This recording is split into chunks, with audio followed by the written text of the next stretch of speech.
This week, I am talking IWA's Kawasaki Dream pay-per-view from 1995. This pay-per-view was highlighted by the King of the Deathmatch tournament 95.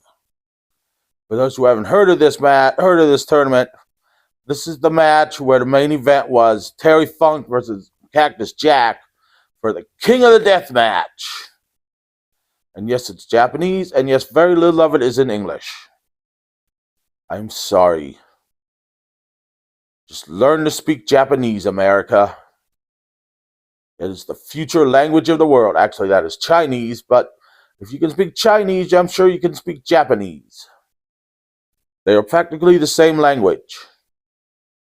And by practically, I mean they are vastly different. So in 1995, wrestling in the States was at a slump. And it was one of the worst years of wrestling in the States. But wrestling in Japan was immensely popular. And this show was one of the biggest shows in Japan. It had over 27,000 people at it and was held at Kawasaki Stadium by the International Wrestling Association. And its main draw was the King of the Deathmatch tournament. For those who haven't heard of death matches, they're also called garbage wrestling matches. Why garbage wrestling matches? Because if you watch one of them, you realize they don't involve a lot of wrestling. But if you watch enough of them, you realize they are a work of art.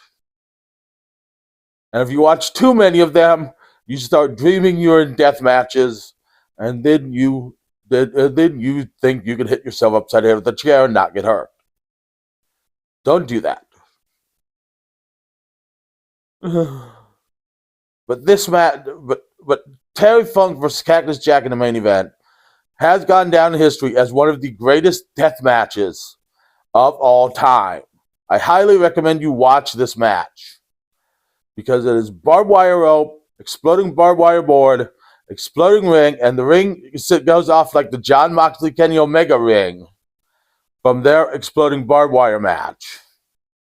And so instead of them playing it up like it's a big deal and then making fun of it, Cactus Jack and Terry Funk just decide we're going to keep hurting each other in the worst of the worst ways to make up for this bad explosion. And as Terry Funk and Cactus Jack, as anybody who knows Terry Funk and Cactus Jack knows, they can think of more and more ways to hurt each other. Now, Cactus Jack has said, or Mick Foley has said, that this match means so much to him because he went over Terry Funk with Terry Funk's permission. And if he had not went to WWE in 1996, he would have made his living in Japan in more than likely hardcore death matches. Now, it also featured Leatherface. I've told you guys many times there's a wrestler named Leatherface in Japan who is just like the movie monster. He came out with a chainsaw, chased people around. It featured him. It featured Tiger Jeet Singh, who apparently was one of the worst wrestlers in the world. It featured several other deathmatch opponents, but did feature non-deathmatch matches. Now, on the DVD, there are some matches that didn't get airtime, including one with a young Tajiri and one with a young Emi Sakura. I'd love for someone to find these matches and show them to the world, but I know that's going to be very, very difficult. There are also 3 title matches on the show. One for the IWA Junior Heavyweight title, which has a questionable lineage, but the title did change hands. One for the IWA Tag Team titles, which went to the Headhunters in the match. They beat the Texanos or Los Texanos or whoever they are.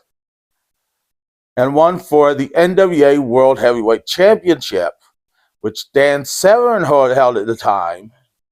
And he fought Tarzan Goto. And Tarzan Goto was not quite enough of a wrestler to wrestle Dan Severn, but Dan Severn was not quite enough of a hardcore wrestler to do hardcore stuff with Goto.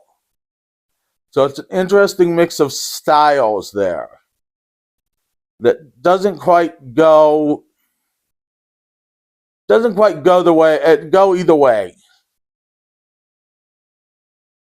But as I said, the treat of the match is really the death matches. And death matches can be a work of art, or they can be absolute garbage wrestling. Some of them are garbage wrestling, some of them are a work of art. And this pay-per-view could be found more easily in the 90s than most other Japanese pay-per-views because it was so big and popular in the 90s. Because, as I said, it was a big pay-per-view, and it was much more popular because of the King of the Deathmatch tournaments and because of the many American stars that were involved in it. So I highly recommend you check out this pay-per-view. You can find most of the matches on YouTube. You can probably find the full pay-per-view on YouTube. Go check it out. Watch some death matches. See the crappy ones and the works of art. And see Dan Severn try to go hardcore, though it doesn't quite work. So join me next week, and we're going to talk about really the golden age of wrestling and one of the first big booms of wrestling, which was the 1950s. See you then. Lamps.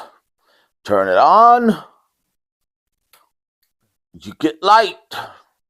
Turn it off. You get night. Light. Night. Night. Light. Bright. Lamps.